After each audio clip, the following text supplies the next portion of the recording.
Hello chess fans, I hope you're in the mood for some exciting chess, as in this video I'm going to show you a brilliant game, 2 grandmasters, only 14 moves and 1 winner. It happened at the World Rapid Team Championship in Astana, Kazakhstan, and we have 2 grandmasters from different generations. White is a young super talent from Turkey with the name Erdogmus, and I've covered him on the channel recently already. Super strong player. He's now rated 25.99 at the age of 13. Absolutely bizarre. And he is playing against a very strong, experienced grandmaster, Sadvakasov from Kazakhstan. He's 45 years old. Basically, he's retired grandmaster. He's not playing that often anymore, but a very strong and very talented player, as back in 1998, before Erdogmus was born, he became actually the world junior champion. So that's an interesting clash. As I said, it's a very short game. So let's see what happens. Just one little favor, and that is to hit the subscribe button, help the channel to grow. And then here we go. As Erdogmus opens the game with the move 1d4, knight f6, bishop g5.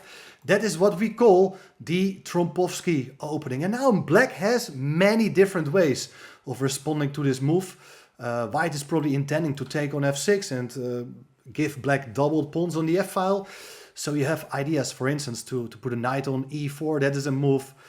You can also put a pawn in the center with d5 or maybe c5. Different ways of playing, but e6 is also one kind of a solid move, but it does give white the chance now to play the move e4, ready to go e5 next to hit the knight on f6, as the knight is pinned, cannot move away because of that bishop on g5. So black is also not able to take the pawn on e4.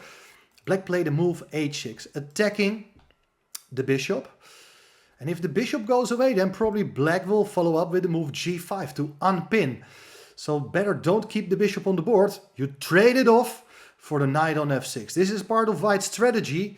And black does take back with the queen. So here, already on move 4, interesting clash of imbalances. Like white is occupying the center and black has the bishop pair. But you can see that black's pieces, they are still on their initial squares. And I believe that space is usually worth more than the bishop pair. At least, especially in this type of positions. Let's see how the game evolves from now on. As knight c3 is played, white continues developing. Once again, many different options for black here. Black played the move d6. Personally, I'm not a big fan of the move. It's absolutely fine, has been played by many people.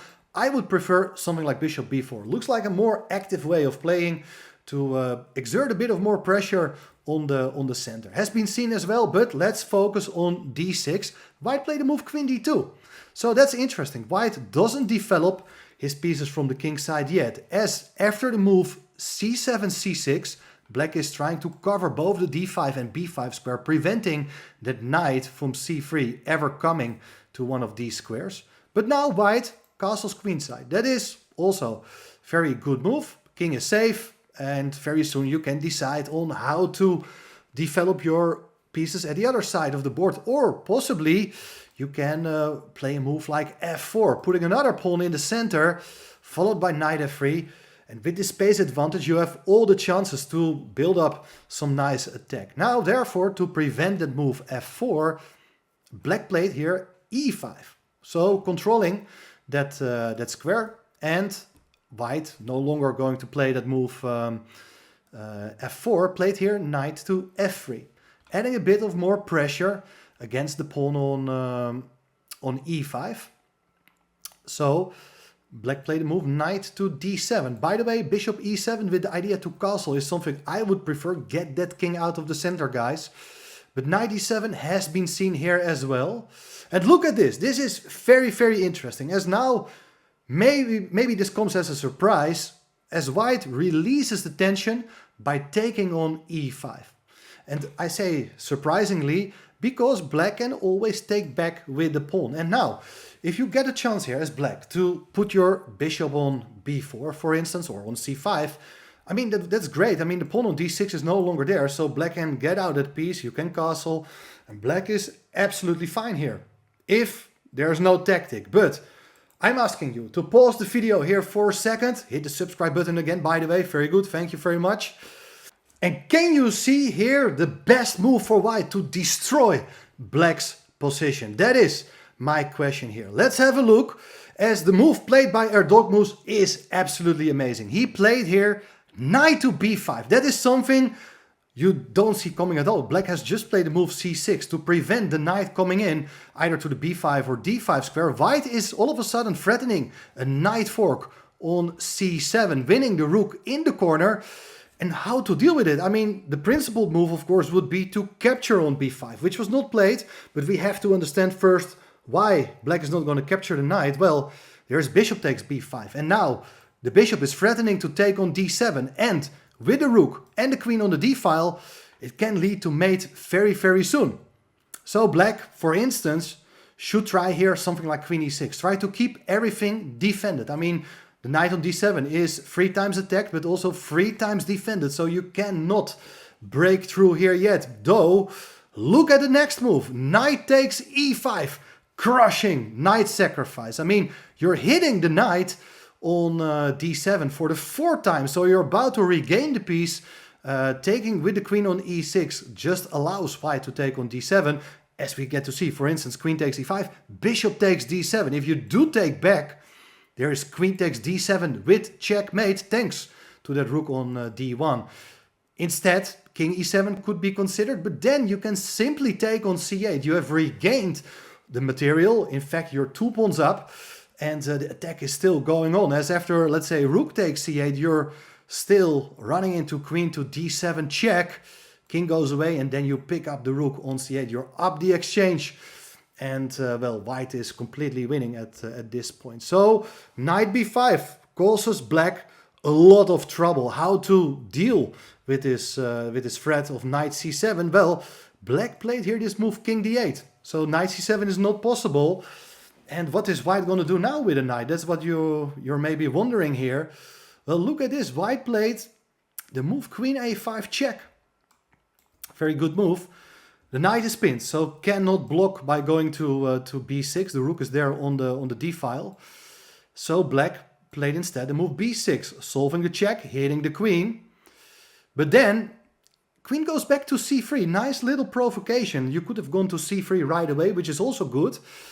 But the knight still cannot be taken on b5. If you do that, well, bishop takes b5. We have pretty much the same ideas here. With the queen on c3 and the knight on f3, white is about to take on e5 and hit the knight on d7 another time. So for instance, if you play something like a6, you go bishop takes d7, bishop takes, knight takes e5 with a threat against the bishop.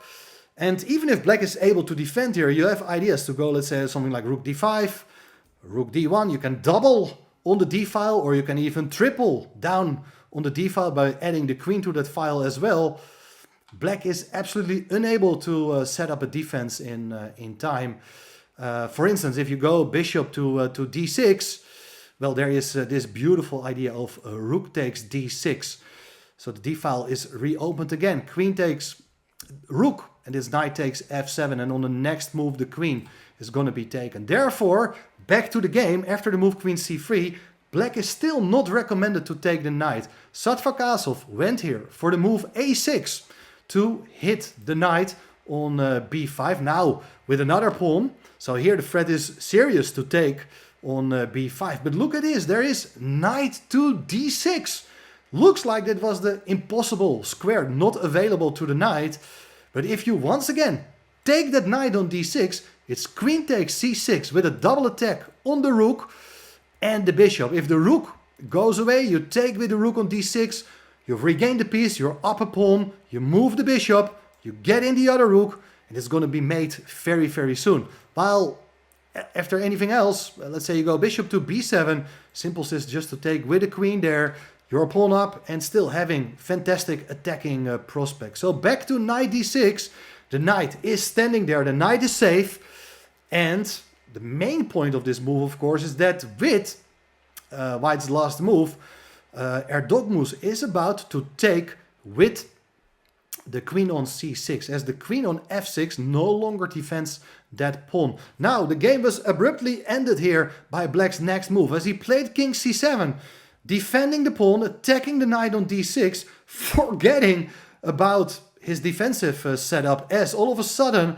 it is knight e8 with a knight fork. White wins the queen, time to resign. I mean, poor defense by black, but the position is pretty bad anyway, because if we go back 1 second, instead of playing king c7, you may consider a move like c5. However, after c5, it's knight takes e5 with a crushing attack. The knight grabs a pawn, and the knight on e5 cannot really be taken. Once again, if you take here on e5, there are a lot of spectacular ideas. Maybe the easiest one is queen takes knight, so that after queen takes, you have knight takes f7 with double check. King is forced to move, you take on e5, white is up 2 pawns, game over. Instead of taking the knight, how about bishop takes d6? Well, this idea we have seen already. There is rook takes d6 and the rook is poisoned. If you do take, there is knight takes f7 again with the same knight fork as in the other line. While after the queen goes away, I mean, you're a pawn up with a massive attack. Queen cannot take on e5 because you just take back with your own queen as the knight on d7 is pinned. So black completely destroyed in less than 15 moves. Very, very impressive stuff. What went exactly wrong for black? Well, if you're playing this with black in a future game, my recommendation is not to take back with a pawn, but to take with a knight on e5. That is another possibility.